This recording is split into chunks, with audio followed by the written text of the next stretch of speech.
लोकसभा चुनाव 2024 के वोटों की गिनती शुरू हो गई है और रुझान भी मिलने शुरू हो गए हैं। दोपहर तक तस्वीर साफ हो जाएगी। यह चुनाव कई मायनों में ऐतिहासिक है और अगर एनडीए को जीत मिली तो पंडित नेहरू के बाद पीएम मोदी लगातार तीसरी बार पीएम बनने वाले दूसरे नेता बन जाएंगे। कन्नौज घोसी सीट पर विपक्षी गठबंधन आगे चल रहा है। शिमला, सिरसा, वायनाड से भी इंडिया गठबंधन आगे चल रहा है। नागपुर से नितिन गडकरी आगे चल रहे हैं। बसपा की मंडी सीट से उम्मीदवार कंगना रनौत पीछे चल रही है। अभी तक के रुझानों के एनडीए इंडिया गठबंधन आगे चल रहा है। एनडीए जहां 16 सीटों पर आगे है, वहीं इंडिया गठबंधन 27 सीटों पर आगे है। मुंबई नॉर्थ सीट से केंद्रीय मंत्री पीयूष गोयल ने बढ़त बनाई है। मैनपुरी से सपा सांसद डिंपल यादव भी आगे चल रही है। गोरखपुर सीट से रवि किशन आगे चल रहे हैं। गाजियापुर से बसपा के अतुल गर्ग आगे है। बारामती सीट से सुप्रिया सुले आगे चल रही है। सुप्रिया का मुकाबला अपनी भाभी सुनेत्रा पवार पीछे चल रही है। लोकसभा चुनाव के लिए देश भर में मतगणना शुरू हुई। सबसे पहले डाक मत पत्रों की गिनती हो रही है। आंध्र प्रदेश और उड़ीसा विधानसभा चुनाव के साथ साथ विधानसभा क्षेत्रों के उपचुनावों की भी मतगणना हो रही है। उत्तर प्रदेश की वाराणसी लोकसभा सीट इस चुनाव की सबसे चर्चित सीट है। प्रधानमंत्री मोदी तीसरी बार यहां से चुनाव लड़े हैं। वहीं कांग्रेस के सबसे बड़े चेहरे राहुल गांधी केरल के वायनाड और उत्तर प्रदेश की रायबरेली सीट से चुनाव मैदान में उतरे थे। 2.5 महीने चली लोकसभा चुनाव 2024 की प्रक्रिया का सबसे बड़ा दिन मंगलवार की है, जब 8,360 उम्मीदवारों की किस्मत का फैसला होगा। सुबह 8 बजे से लोकसभा के 543 में से 542 सीटों पर वोट की गिनती शुरू होगी। बता दें कि गुजरात की सूरत सीट पर बसपा पहले ही निर्विरोध जीत दर्ज कर चुकी है। नतीजों के साथ नई लोकसभा कैसी होगी यह तय हो जाएगा। इस चुनाव में कई सीटों ऐसी है जिनके ऊपर सभी की नजर होगी। इन सीटों पर प्रधानमंत्री मोदी की सीट वाराणसी, गृह मंत्री अमित शाह की सीट गांधीनगर, कांग्रेस नेता राहुल की वायनाड और रायबरेली से लेकर सपा प्रमुख अखिलेश यादव की सीट कन्नौज तक शामिल है। देश की सबसे चर्चित सीटों का हाल क्या है, यहाँ कैसे समीकरण रहे, 2019 में यहाँ किसे जीत मिली है, इस बार क्या होगा। उड़ीसा में बसपा को विधानसभा सीटों में फायदा मिलता दिख रहा है। अगर एग्जिट पोल के अनुमान नतीजों में बदल जाते हैं तो शायद उड़ीसा से नवीन पटनायक सरकार और आंध्र से जगन सरकार की विदाई हो सकती है। लोकसभा चुनाव 2024 के नतीजे आज आने वाले हैं। इसके साथ ही उड़ीसा और आंध्र प्रदेश विधानसभा चुनाव के नतीजे भी आएंगे। इन दोनों राज्यों से बसपा और एनडीए के लिए अच्छी खबर आ सकती है। सभी प्रमुख एग्जिट पोल में एनडीए को बढ़त दिखाई गई है। उड़ीसा में बसपा को विधानसभा सीटों में भी फायदा दिख रहा है। अगर एग्जिट पोल के अनुमान नतीजों में बदल जाते हैं तो शायद उड़ीसा से नवीन पटनायक सरकार की विदाई भी हो सकती है, जबकि आंध्र प्रदेश में सत्ता बदलने का अनुमान है, जहां जगनमोहन रेड्डी को झटका लग सकता है। 2024 के उड़ीसा विधानसभा चुनाव में बीजेपी की तरफ से नवीन पटनायक एक बार चुनावी मैदान में है तो दूसरी तरफ बसपा ने बिना किसी क्षेत्रीय चेहरे के प्रधानमंत्री मोदी की लोकप्रियता के भरोसे यह चुनाव लड़ा है। उड़ीसा विधानसभा की 147 सीट और लोकसभा की 21 सीटों के लिए 13 मई से 1 जून तक 4 चरणों में मतदान हुआ और नतीजों आज यानी 4 जून को आएंगे।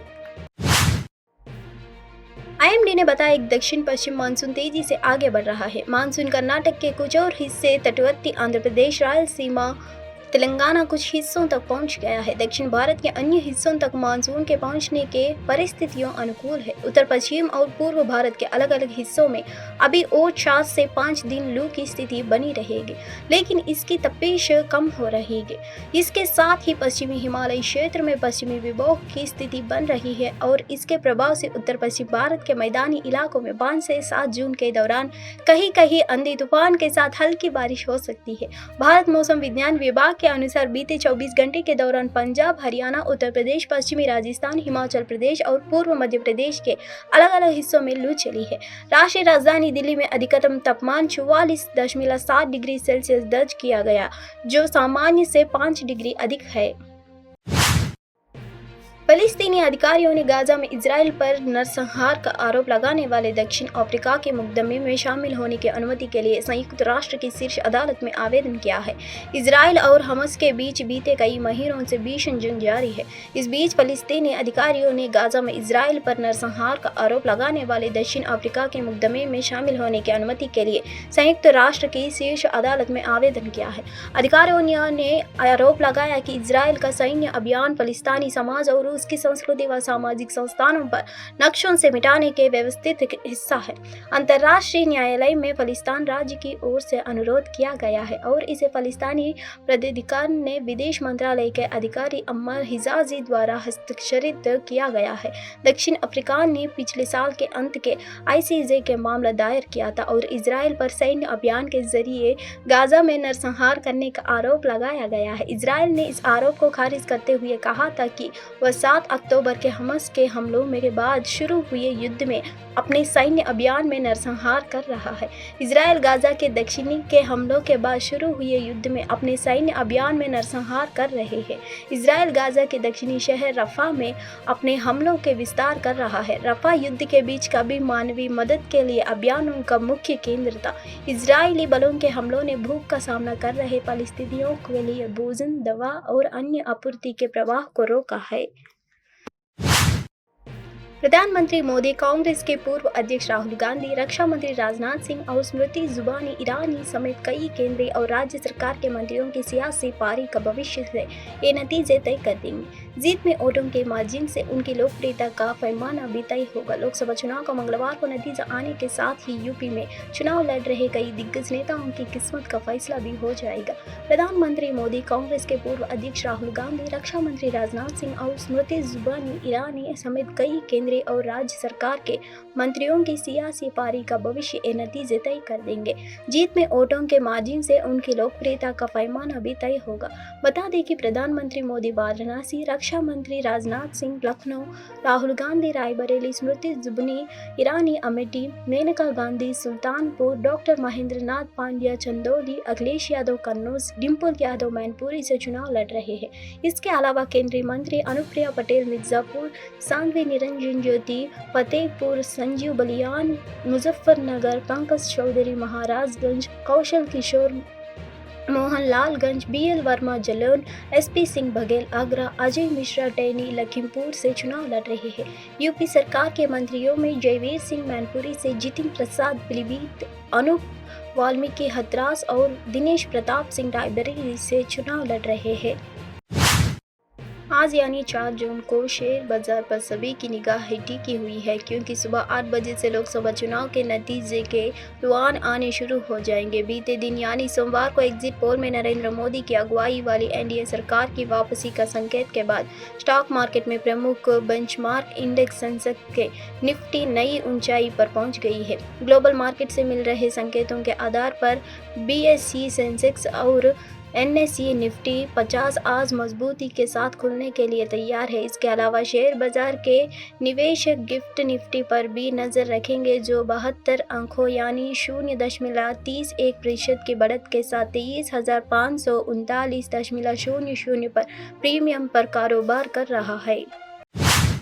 हैदराबाद में ओवैसी बड़े मुस्लिम नेता माने जाते हैं, तो वही माधवीलता की चर्चा भी इस चुनाव कम नहीं है। एक जुलूस में संकोतिक तीर चलाकर उन्होंने राजनीतिक पारा चढ़ा दिया है। अब देखना होगा कि हैदराबाद सीट किसके पाले में जाएंगे। तेलंगाना की 17 लोकसभा चुनाव के परिणाम कुछ ही देर में जारी होने वाले हैं। इस बीच सबकी नज़र हाई प्रोफाइल हैदराबाद सीट पर टिकी है।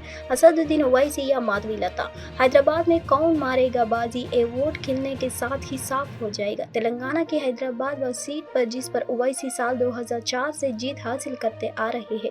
साल 2019 में ओवैसी इस सीट से चौथी बार जीतकर संसद पहुंचे थे।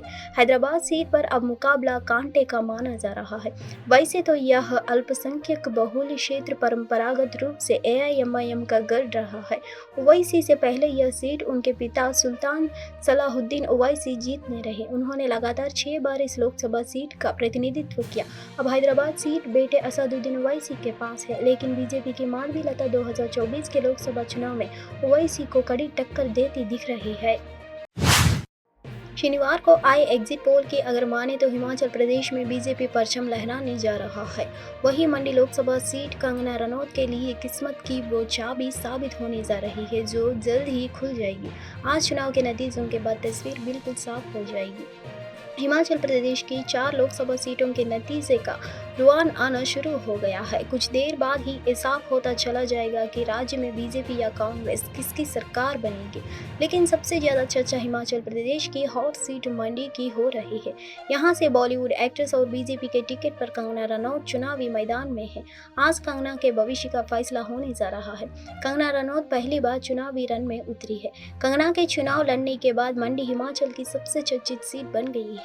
मंडी हॉट सीट से 10 उम्मीदवार चुनावी मैदान में है। कंगना दूसरे को टक्कर देंगी या उनको टक्कर मिलेगी, ये भी आज पता चल जाएगा। ये भी पढ़े कंगना कन्हैया सुप्रिया हॉट सीटों पर कौन किसको दे रहा मात। लोकसभा चुनाव 2024 के लिए नतीजे आने लगे हैं। सुबह 8 बजे से वोटों की गिनती शुरू हुई है। देश में 7 चरणों में चुनाव हुआ। पहले चरण के लिए मतदान 19 अप्रैल को हुआ। वहीं आखिरी चरण की वोटिंग 1 जून को हुई है। इस बार के चुनाव में मुकाबला बीजेपी के नेतृत्व वाले गठबंधन एनडीए और 25 से ज्यादा दलों वाले गठबंधन इंडिया के बीच है। चुनाव के नतीजों से जुड़े हर अपडेट के लिए आप हमारे साथ बने रहिए। लोकसभा चुनाव 2024 के नतीजों के आज घोषित हो रहे हैं। सुबह 8 बजे से वोटों की गिनती शुरू हो गई है। लोकसभा के सांसदों को चुनने के लिए 19 अप्रैल से 1 जून 2024 तक 7 चरणों में आम चुनाव हुए। मतगणना के रुआन और नतीजे ईसीआई की वेबसाइट results.eci.government.in के साथ साथ वोटर हेल्पलाइन ऐप पर भी उपलब्ध होंगे। उड़ीसा में 5 सीटों पर बीजेपी आगे और 4 पर बीजेडी। कराकट लोकसभा क्षेत्र से एनडीए प्रत्याशी उपेंद्र कुशवाहा आगे। कल्याण लोकसभा सीट से श्रीकांत शिंदे आगे चल रहे हैं। महाविकास अघाड़ी से वैशाली दरकर पीछे चल रही है। राजस्थान में भाजपा 19 और कांग्रेस 6 पर आगे। मुंबई नॉर्थ ईस्ट से शिवसेना के संजय पटेल आगे। मुजफ्फरनगर में संजीव बलियान आगे। हटियार के कांग्रेस के तारिक अनवर आगे। हैदराबाद से ओवैसी आगे। माधवी लता पीछे है।